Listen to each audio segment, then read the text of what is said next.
Hey, hi guys. We're just gonna give a few minutes as people come in. You can see, ooh, rate of knots, 20, 30. There we go. And we'll kick off in a short minute. We'll have an entertaining batch, I think, with this multinational team of ours. I'll introduce you in a minute. Okay, I think let's make a start. Good morning, everybody. My name's Roger Cressy from Mindshift USA, based in the US, and I'm joined today by John, Corrado, and Mark. I hope I'm pronouncing that correctly, Corrado. Yeah, for sure. So, and we have people from England and Corrado. Where exactly were you? In Italy, in Rome. Italy, yeah, in Rome, yeah. So very posh guy. And then Mark, he's the beer drinking Antipodean who lives here in the US with me. So with that, let's make a start. You guys can obviously add your fun fact when you start to speak. So today we're talking about Oracle AI Microservices Sandbox for RAG rapid prototyping. I'll introduce the team to you a little bit in more detail in a minute. In the meantime, let's move to the slides. Yes, so just really, this is a TechCast, obviously, that we run every 2 weeks. If you have something that's cutting edge or interesting from an Oracle technology perspective, we're interested in having your abstracts. Please go to the website, andouc.org and TechCasts, and submit us an abstract, and we'd love to hear what you've got to say. There is an archive up there of all our past ones. It's a very good resource. If you're looking for something, you can see we go back a good few years. But we'd love to hear from you if you have a TechCast you want to show us. Can I get next slide, sir? There's lots of ways to communicate with the AnDOUC. We obviously have the website, YouTube, all the rest. My favorite is probably Slack. If you join the Slack, there's a great community going. And it's a quick way to get some answers. We have product management on that channel as well. So you might even bump into people like Mark and Corrado and John if they join up. We'll see. We can persuade them. Next slide. Please look out. I mean, you hopefully have seen the data visualization challenge. It is open now. Get recognized. You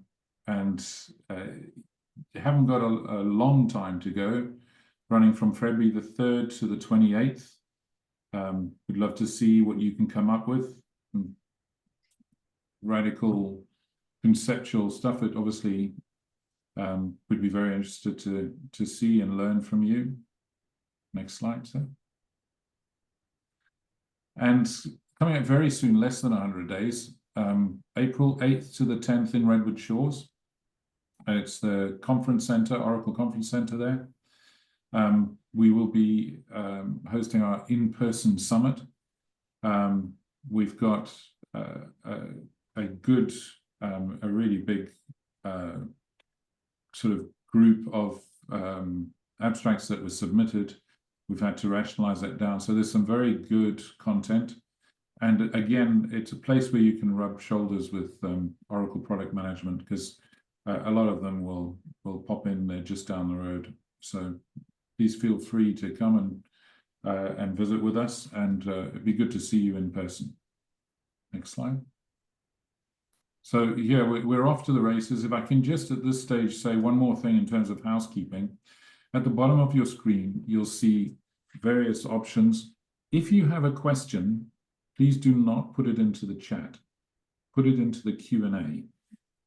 and that will be monitored by the presenters and myself. But if you have a question, please put it there. So without further ado, I'm going to pass over to the team. I'm just doing this in order that I was given them, so no preference, guys. But Corrado De Bari he's developer evangelist in MAA platform engineering team at Oracle. More than 25 years of experience. He's currently focused on microservices with converged Oracle database, and he's been in Oracle Italy since 2010.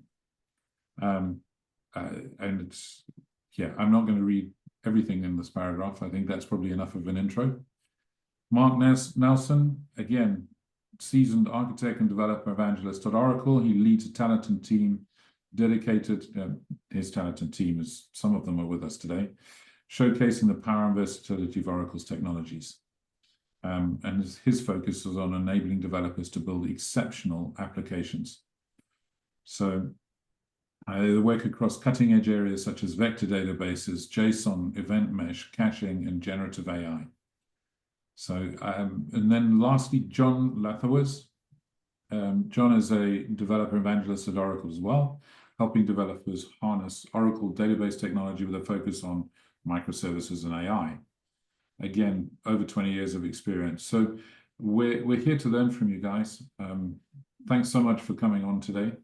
Looking forward to hearing what you've got to say. Please note this will be recorded and added to the archives, and it will be put on YouTube. With that, I'm going to turn off my camera and hand over to you, gents. Happy hunting. Alrighty, thank you. Actually, one fun fact is that that bio that you read from me was written by ChatGPT. That's why it had so many illustrious words in it. I did it as an experiment. I thought it'd be funny to see what it came up with. Very good. Yeah, alrighty. So I will kick us off. So we're going to be talking about something called Oracle AI Microservices Sandbox, which is something that we created, and we're very excited to share it with you and tell you a bit about it. It is a tool for rapid prototyping and experimenting for RAG applications like chatbots. So I guess a good place to start is, a lot of people are building chatbots and using generative AI now. That's obviously a very hot topic. And you can find plenty of articles that talk about how you can build a chatbot in 5 minutes and that sort of thing.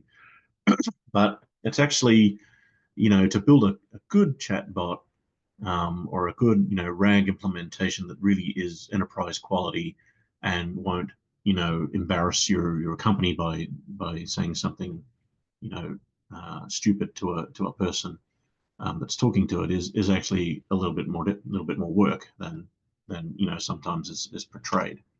So we're going to talk a little bit about what's actually involved in building a production ready chatbot that you could actually deploy in your to your website or your mobile app that you could trust to represent your company and that sort of thing.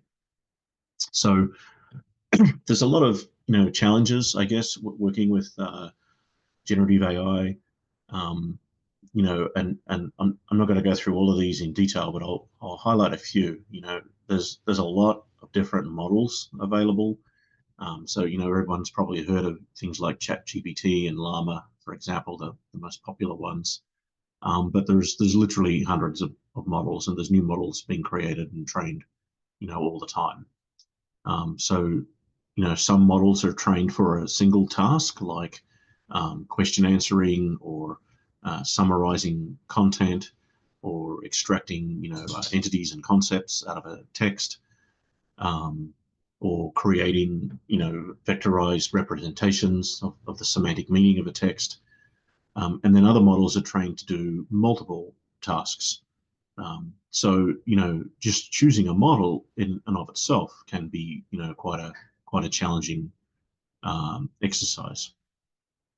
There's something called a context window, which is what you send to the model when you ask it a question, And there's a lot of different bits and pieces that actually go into the context window. It's not just the question that the user types in.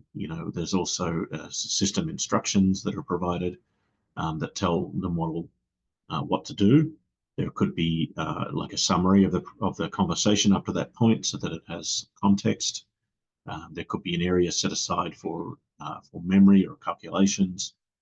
So there's a lot of stuff that can go in there, and the size of the context window really determines how much information you can give to the model in order for it to come up with an answer, and how much information it can give back to you in the answer. And different models have different size context windows. So again, that's an important challenge to what you can fitting things into the context window. Newer models tend to have much larger windows, so that is becoming less of a challenge than it was in the past. The quality of the information that you feed into the RAG in the first place obviously has a very important impact on the quality of the results. The prompt that you use, the way that you tell the model what to do, and then there are some sort of general challenges too, like models are generally trained on general knowledge, so they don't often have specialized language. So if you were working in a field like, for example, the legal field or the medical field, where there's a lot of specialized language, and maybe standard words have different meanings than in general usage, models might not understand that. So there are you do see there are some models that are trained for particular domains. And also, another key challenge is what we call the knowledge cutoff. Is after a model has been finished training, it doesn't know anything after that point in time. So if you picked up a model, that was trained early last year, for example, and you asked it like, who's the president of the United States, it wouldn't know that Donald Trump has been elected, for example. It would only know that Biden is the president, because they don't have access to new information. They only know about the things that they saw when they were trained. So this is a snapshot of some of the common challenges that people have when you're working with these large language models. Another key thing to be aware of is training the models is like a incredibly expensive activity. You need a lot of very expensive GPUs. Takes a lot of time, takes a lot of money. So training is very difficult and expensive and time consuming, which is why techniques like RAG exist, because you're able to get good results for a much lower cost in terms of time and money. So that's an important aspect of working with these models as well. Another key thing, and you'll see this later when John does a demo, LLMs have this tendency that's called hallucination, where if they don't know the answer, they tend to just make something up. And they can very confidently tell you information that's just completely, made up, non-factual information. And that, is a key challenge as well of working with models. You need to control that behavior. So, really the most important success criteria in developing like a real chatbot or a real RAG implementation is lots of experimentation and iteration using different models, different styles of embedding, different chunking strategies, different parameters for the models, to really find out what is the best possible set of choices for your particular use case. And it's going to be different for every use case what that right answer is. So AI Microservices Sandbox that we're talking about today is a no-code platform that allows you to really easily do this experimentation and iteration and come up with the best the optimal way to implement your use case. So it makes it really easy to experiment with different models and parameters, different chunking strategies, and all that kind of stuff, and also to test them and evaluate how accurate and how correct the answers are that the model is producing. And when you do get to the optimum set of choices, you can click on a button and it will generate microservice code for you, either in Python with LangChain or LangGraph, or in Java with Spring AI. So this is an open source tool. It's in developer preview mode at the moment. We're working towards doing a 1.0 release. That is the link down the bottom there to the repo on GitHub, and I think that QR code will also take you there. You can run it from the side here. You can actually run this on a CPU. You don't need a GPU, but obviously it will be slower if you use a CPU.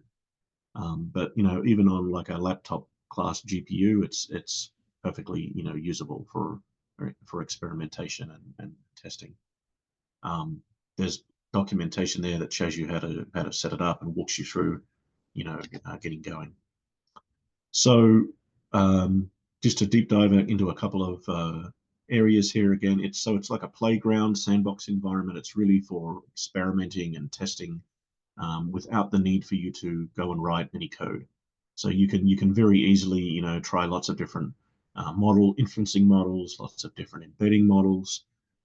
You can use either public services, like for example OpenAI's ChatGPT model, excuse me, or Perplexity, or the Cohere command models that are provided on Oracle Cloud, and so on.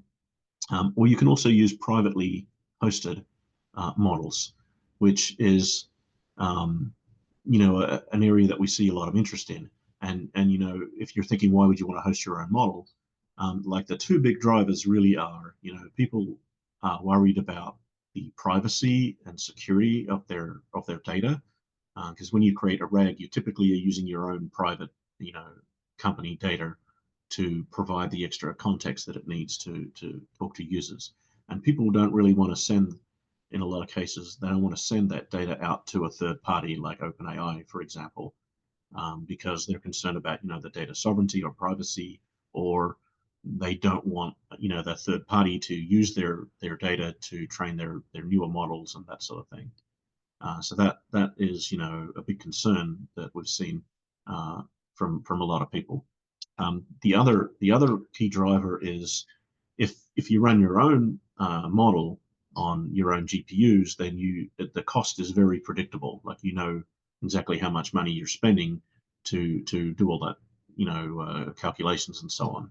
Whereas when you're going out to a third party and you're paying per request, it's not quite as easy to control or to predict what the cost is going to be like. So a couple of reasons there why people like to run their own, host their own models. We do make it when you do load your information and split it, and we create the vectors and store them in the Oracle 23 AI vector store, which is a very high performance vector store, has very fast search capabilities. The documents can be text or HTML or PDFs, lots of different formats. There's different ways to chunk up the documents. So you could have it look at the structure of the documents based on the headings, for example, or you could just take a page by page, or lots of different strategies there of how you break down the documents into the smaller chunks that are used to create the vectors. You can work with the prompts. The prompt is like the instructions that go to the LLM. So often it will have things like, for example, it might say, and you'll see them later, it'll say things like you're a helpful AI assistant, and you answer questions from users based on this information that you've been given, and in your answer you'll reference where you got the information from, that sort of stuff. So the prompt kind of really has an impact on how the LLM performs. And there's a whole sort of discipline that's grown up called prompt engineering. You can even find classes on prompt engineering, which are about how to phrase the prompt in such a way as to get the best performance out of an LLM. There's also a test framework or an evaluation framework included. which is really important because, doing all these experiments manually is one thing, but, you need a way to measure how accurate and how correct the responses coming from the model are. So the test framework allows you to either, manually create a set of like human curated questions and answers, or you can use another LLM to generate questions and answers from the corpus. And then you can use those to test the performance of the chatbot or the RAG to see, how it's doing. So again, you'll see that when we get into a demo shortly. Also, this has an API server, so you'll see there's a nice UI that you can use to work with this, and the idea is that you use that to optimize for your use case, and then you create your own microservice. So it exposes an API server, so no matter what your user interface is, where you want to incorporate the chatbot, it might be on a web page or it might be in a mobile app or whatever. This provides a nice simple REST API that you can call easily from any of the common user interface frameworks that people generally use. So I mentioned the Oracle database 23AI does have a vector store included in it. I'm not going to go into heaps of detail. I will mention one thing quickly. The indexes have been really optimized for fast search. When you do a similarity search in a RAG use case, you need to compare the question vector with all of the other vectors that you have in your vector store in order to come up with which vectors are the closest. So, that's quite an expensive and slow operation potentially, because you have to look at every single, vector. So, we have done a bunch of work in Oracle to actually create some, interesting algorithms and so on to improve the performance of the vector search, where we can search millions of vectors in like milliseconds. So I'm not going to go into the details, but I just point out that there is a heap of really sophisticated stuff going on there to improve the performance of the searches. So John is going to do a demo in just a moment, and you'll see as we walk through that, he'll show you how you can split and embed your documents and work with prompts, play with all the different kinds of parameters that these models have, enable RAG and re-ranking and so on. They'll show you loading documents and how you can use the different kinds of algorithms for similarity and chunking, and talk about what that is, and the prompts, and also the evaluation framework.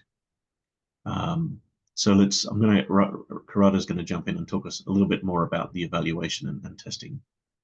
Okay, thank you, Mark.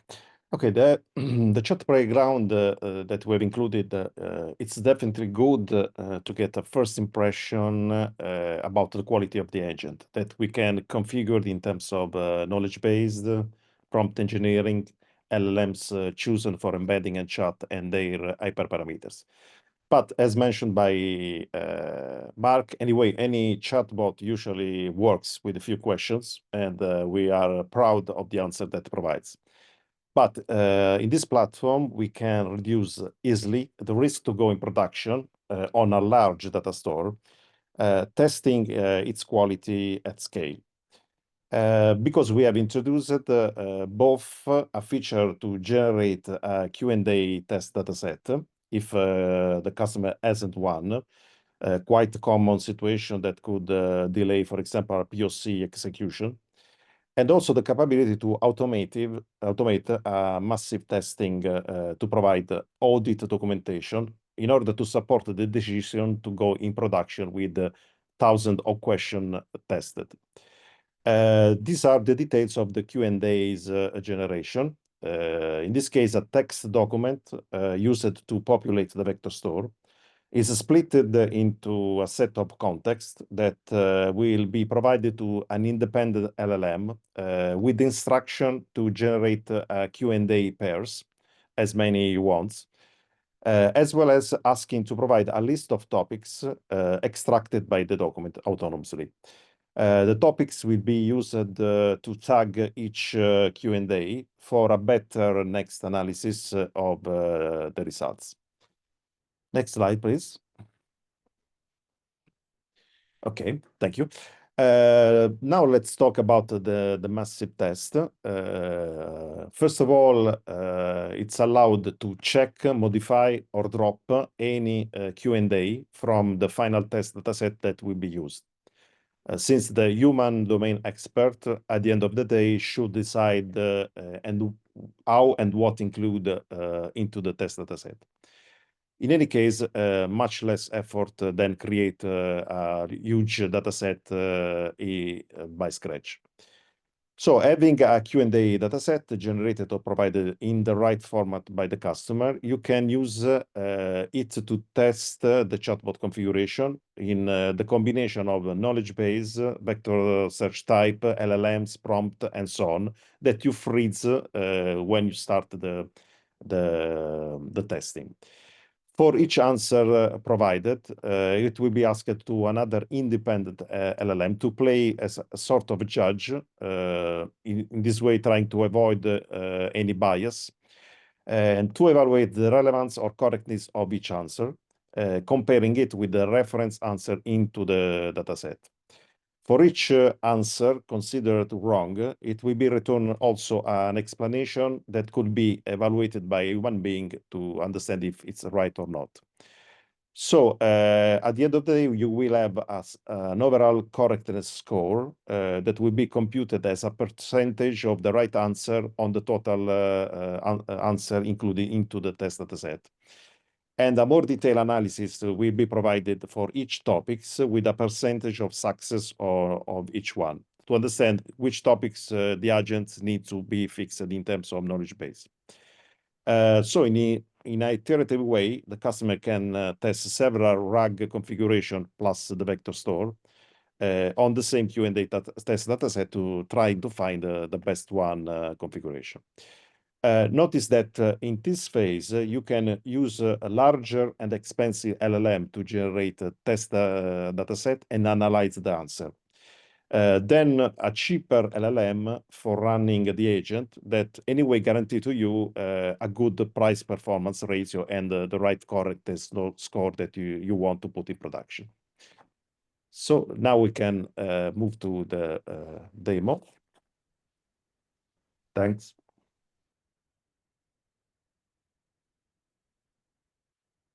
Thanks, Corrado. Well, normally it's good fun to do a live demonstration with large language models. We're all familiar with that saying, never do demos with children, animals, or LLMs. So I've pre-recorded this demo today with the sandbox running on my Intel MacBook. And while it can be the sandbox can be run in just about any other hardware, it's specifically designed to be run in containers or in microservices infrastructure, including Oracle's Kubernetes engine, where GPU worker nodes can essentially be dedicated to running models locally. Generally, though, there's really only two hard requirements to run the sandbox yourself: Python and the Oracle database 23AI, including the free 23AI image. So we're going to do some quick experimentations today, testing the effectiveness of using retrieval augmented generation, or RAG, with Oracle database 23AI. And we're going to do this by asking a single question.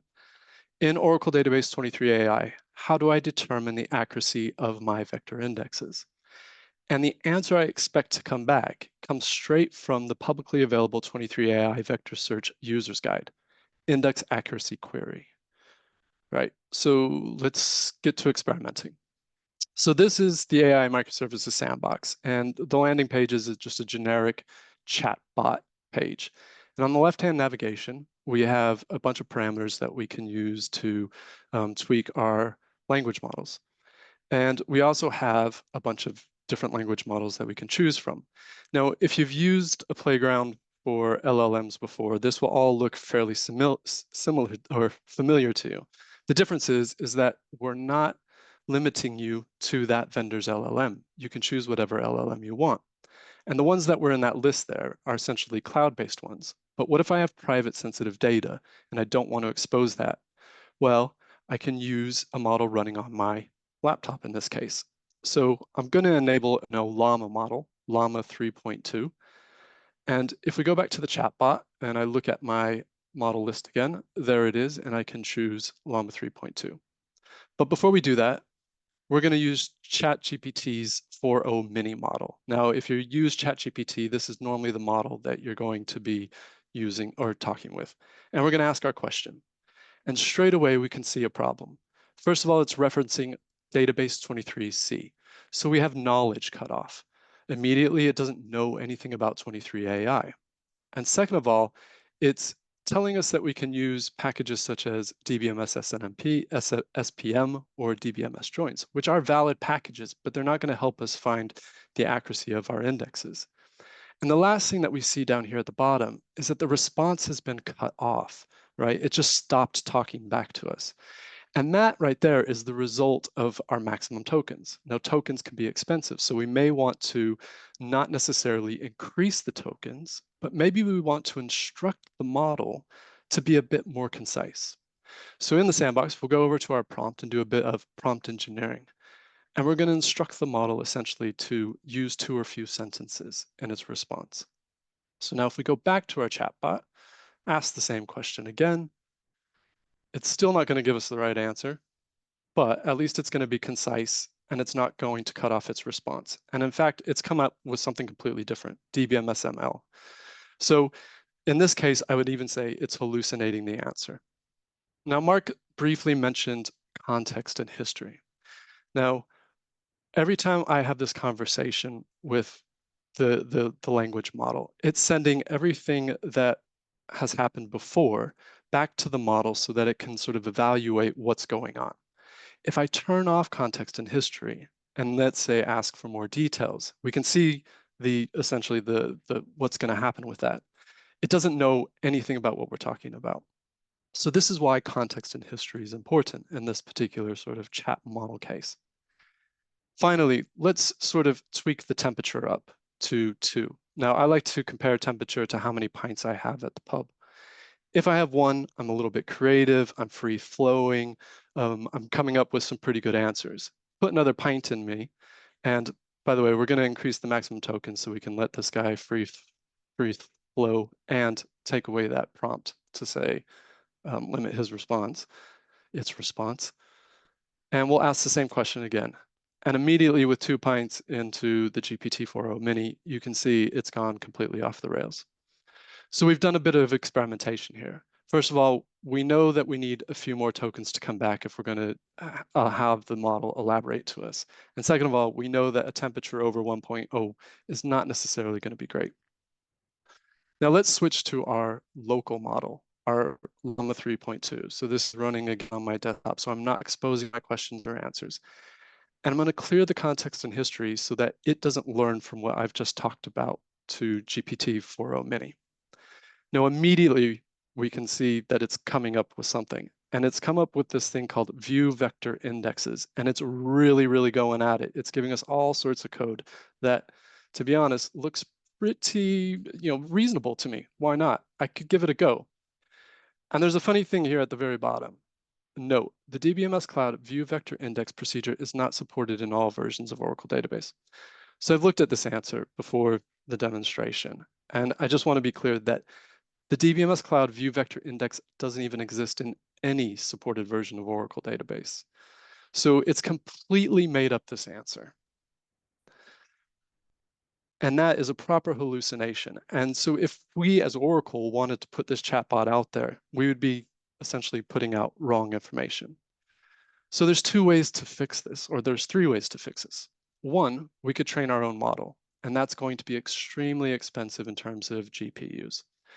We can essentially fine-tune an existing model, essentially training it on our documentation. Or third, we can use RAG, Retrieval Augmented Generation. Now, I'm going to store our documents into the Oracle Cloud Infrastructure Object Storage. And so for me to be able to use it, I'm going to configure my tenancy, which I can do from the sandbox. Next, and most importantly, I need a database, Oracle Database 23 AI. And in this case, I'm going to use the Oracle Autonomous Database in the cloud. You can use the free version. You can use the 23 AI free container image as well. And you'll notice when I save the configuration, currently at the time that we first started talking to the models, we were using that sort of generic prompt, you're very helpful kind of thing. But as soon as we turned on a database, it switched our prompt to RAG, a RAG prompt. And we'll take a look at that a little bit later. So we're going to split and embed documents to use for RAG. And when I come to this page to do that, you can again see that I've got some embedding models already configured. And those embedding models are, again, cloud-based, OpenAI. And I may not want to share my private sensitive documentation with those models. So again, I can configure local embedding models to do the embedding and the vectorization for me. So I'll enable this MXBAI OLAMA model. And if I go back to split and embed, there it is. Now, because this is running on my local machine, I'm not going to actually use it. Otherwise, we'd be here for quite a while. But one thing I want to point out really quickly is this model has a smaller max chunk size in terms of how we split our document text. Now, that could be a good thing. It could be a bad thing. This is why experimentation is important. And when we switch back to text embedding 3, again, you can see that the chunk size of my text has now gone up to 8191. And I personally, through experimentation in the past, find that a pretty good chunk size. So I'll leave it there. You can see that I could have chosen different distance metrics, but cosine's pretty good with text. So I'll keep cosine as my distance metric. And you can see I can pick different locations of where my documentation is going to come from. So whether from the web, from my local PC. And since I've configured my tenancy, I'm going to go ahead and use a bucket where I've stored some documents. And there's a little bit of an advantage here that I'll talk about in a second. So when I choose a compartment in a bucket that I have access to, you'll see documents that are currently stored in that object storage bucket, including the AI Vector Search User's Guide. And if I click on that, I'm given the option to load, split, and upload. Now, what this process does is it takes my PDF, allows essentially Python to read it, and then split it into those chunks that I've configured up above. So it's going to split it in chunks of 8191 as a max size anyway. And then it's going to upload that into another object storage bucket. Now, the benefit to this is that I can now try different embedding models with that same chunk size against this same document. I don't have to go and always load and split the documents over and over again to try different embedding models. I can just use the already loaded and split document. So I'll spare you the loading and split process, and we'll go ahead and kick off the embedding process. So what the embedding process is going to do is it's going to go through all those chunks, the 8191 character or token chunks, and it's going to pass it through an embedding model, that embedding model that I chose, text embedding 3, and it's going to throw it into our database. And you can see it's actually working as I talk. So it's taken 285 chunks, passing it through the embedding model. Now, up above here is an embedding I did earlier with my local model. And you can see in the text, here's the clear text of all the different chunks that the splitting process has created. And if I scroll over, you're going to see all the vectors of those chunks. So just to give you an overview of how a similarity search works, how RAG works, when I type in a question, it's going to pass that question through my embedding model, turn it into vectors, and then search for similar vectors using those distance metrics inside my database, pull those clear text chunks out, and hand it to the LLM to use as for responding to me. And it's really as simple as that. So those are all the vectors. And if I refresh what tables, we can now see the new vector table that I had just created. And Mark talked about indexes and how important they are in terms of finding these vectors very quickly. Because if you think about taking my search query, vectorizing it, and then going row by row and looking for each one of those, it's going to be a very long process. So we want to try to avoid that. Now, when we go back to our chatbot, it's disabled because I've got two vector stores and it doesn't know which one to use. So I'm going to select which vector store to use. And in this case, I'll use that text embedding 3 that we just created. And you'll notice down here, it sort of tells me that I'm using my RAG prompt. So let's go take a look at what the RAG prompt is. So we've changed from being a helpful assistant to an assistant that is going to use the retrieved documents and the history to answer my questions. it's going to ground its answers in what it retrieved from my vector store.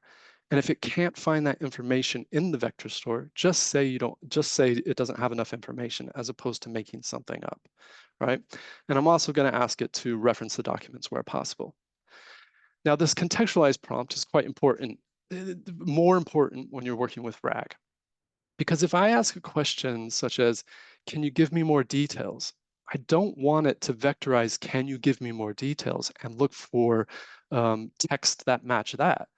I want it to essentially rewrite my query. Give me more details about the accuracy, accuracy indexes, and vectorize that question to go look in my database. So the contextualized instructions are really important. Reformulate my question if needed. Otherwise, go ahead and search for what it is. So we've got RAG enabled. We've got our prompts all set. Let's ask our question. And if you remember from before RAG, when we asked Llama 3.2, it came up with the most bizarre answer about a package that doesn't exist. And if we ask again, immediately it comes back with the exact answer that we were looking for, straight from the documentation. And if we look, it's also going to provide us references of the chunks that it had pulled out of the vector store to back up that information. And that's what's called grounded truth. It allows the user to verify that the answer is coming from the documentation in this particular case. So let's go back to GPT-4o Mini. And again, if you remember from the beginning, it didn't know anything about 23 AI. It talked about 23C, and it talked about DBMS SPM in order to do the accuracy query. So again, now with RAG enabled, and we'll use the same vector storage, we're going to ask our question again.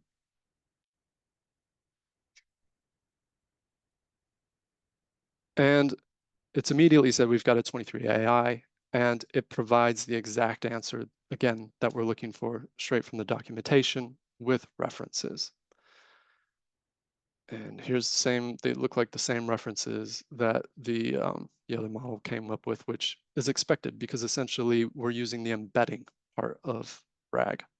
Now here's us testing that contextualized prompt, right? Tell me more.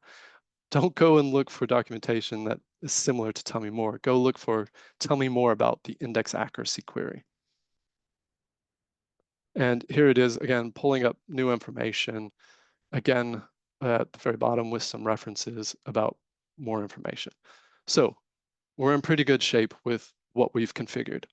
But I've just come up with a random question myself and asked this chatbot, and that can be quite tedious. So this is quite a really cool feature in the sandbox. Why not use generative AI to create questions for us, right? So in this case, I can pick a different embedding model if I want to, and different language model. And in this case, it's sort of important to pick a different model that you are going to think about putting into production, because you don't want model bias, right? You don't want essentially 4o Mini to evaluate 4o Mini itself. So we're going to essentially create a temporary knowledge base, again, using the AI Vector Search Users Guide. And we're going to pass that through that same text embedding 3 small model, because that seemed to do pretty well for us. And we're going to give it to GPT 3.5 Turbo. And we're going to ask it to read through this documentation and generate a question for us. Now, I'm just doing one question, but if you're really going to do this evaluation, you might do 100 questions, 200 questions. And you can see it's come back with a question. It's come back with an answer. It's come back with where it's determined that question from and that answer from. And it's kind of given us some metadata in terms of what the topic is about. In this case, it's about ONNX model imports. Now, I'm going to run my evaluation without RAG, and we know this should fail because we've already tested these models without RAG. And just like in the chatbot, you can sort of adjust the different parameters that your questions are going to be answered with. And, oops. Well, that was fun. Bear with me. All right. Right, so it's going to do the evaluation, and we expect it to fail, and it does fail. 0% correct, right? And we can look at the failure and it'll explain to us why it failed, right? So what ended up happening is it passed the question to the model over here. It looked at the answer, and then again, it used generative AI to compare the answer with essentially the reference answer and find out why it's not correct and tell us why it's not correct. So in this case, we think, right, we need to improve this, so we'll turn on RAG. And again, we should expect this to come back exactly with the exact answer, even though we're using a different model that essentially evaluated and created this question in the first place. And of course we did. So it was able to successfully answer that one question with the reference answer or match the reference answer. Now I can download this report. I can also download my Q&A so that I can run this at different times and that sort of thing.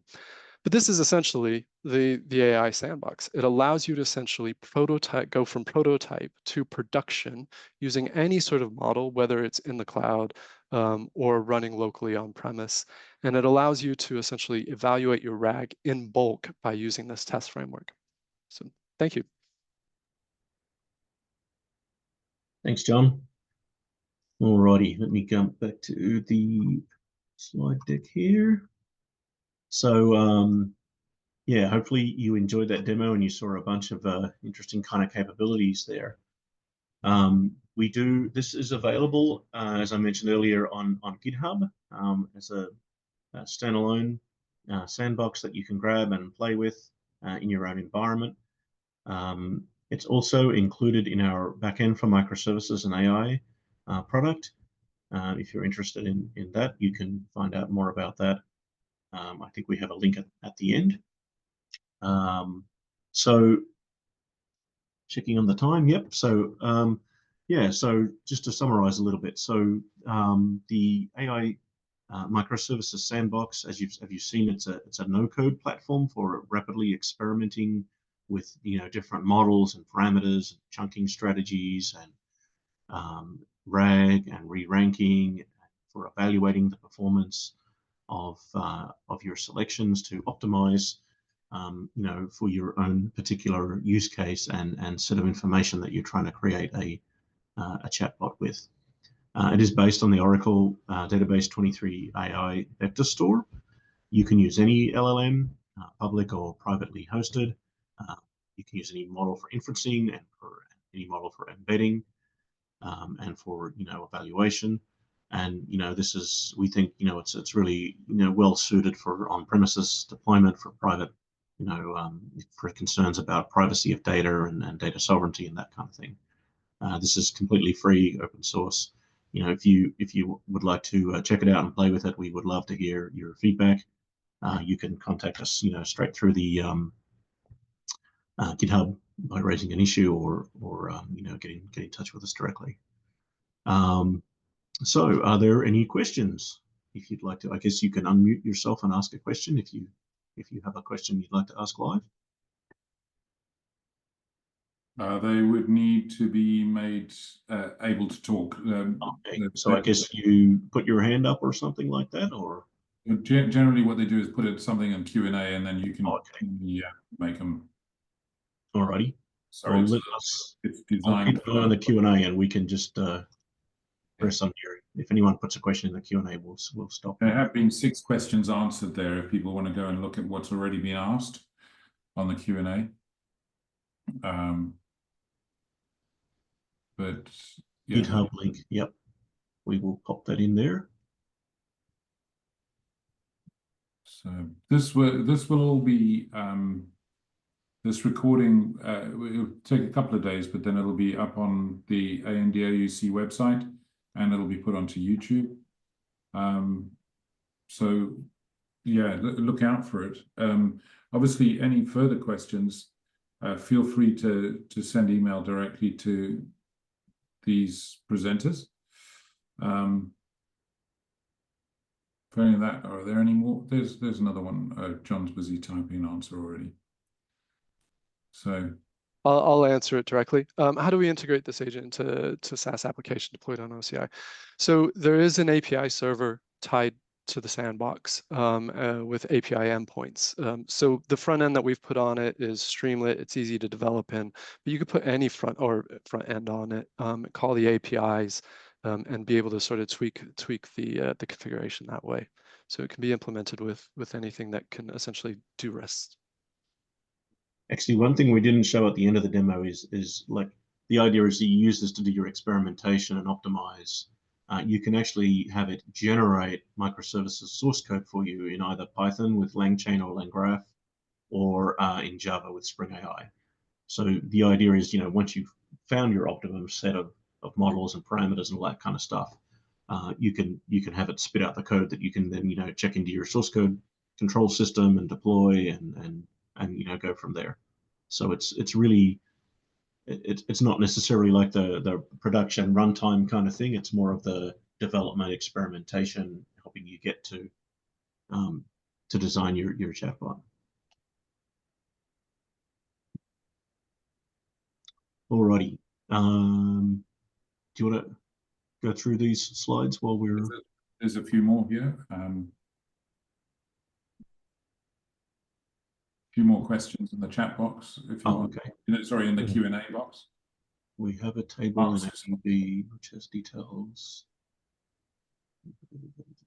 So if you go to the Q&A, is this connected? Yeah.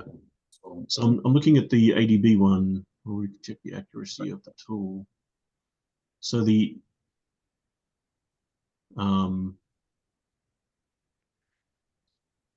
way the evaluation framework is basically used to check the accuracy of the answers. So you would create a large number of questions with correct answers and use that to test the performance of the model and the set of parameters that you've chosen. What we're working on now is actually storing all of those experiments in the database as well, like all of the parameters and the setup as well as the results, so that you can do analysis and comparison across all of the experiments that you've run. Another interesting technique that a lot of people are talking about in the literature is something called auto-RAG, which is rather than you going and fiddling with the models and the parameters and all that kind of stuff iteratively yourself, letting an LLM do that for you. So you give it, like, say, 1,000 correct answers and correct questions and correct answers, and you let it go and try all the different models and parameters and chunking strategies and everything to optimize for you. Do you want to add anything, John or Corrado?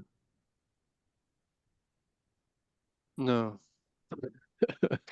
Okay. No. I'm answering some questions. Funny story. I was in Japan once. I was in Tokyo, and when I was younger, and I can't speak Japanese or anything. I was trying to catch a train, and I couldn't work out because it's all written in Japanese. And I went up to a guy and I said, "Excuse me, do you speak English?" And he said, "No." Very British. No. Oh. What's on the next slide? You want to? Okay, so this is just a reiteration. Maybe just go to the summit one. That's probably the one I would like to just reiterate. Obviously, I did mention this at the beginning. The in-person summit is well worth attending. We've got a great crop of presentations and some very clever people who are going to be presenting. And of course, being able to rub shoulders with product management. But with that, all that remains for me to do is to say thank you very much, Mark and Corrado and John. Much appreciated. That was really interesting. Actually, pretty topical for me right now. So thanks once again, and hopefully we'll see you again in the future. And come and see us at the summit. Thanks for giving us an opportunity to talk to your community, and thank you all for coming along. Yeah, thank you. Thank you. Fabulous. Thank you. Thank you so much. Bye. Bye. Bye.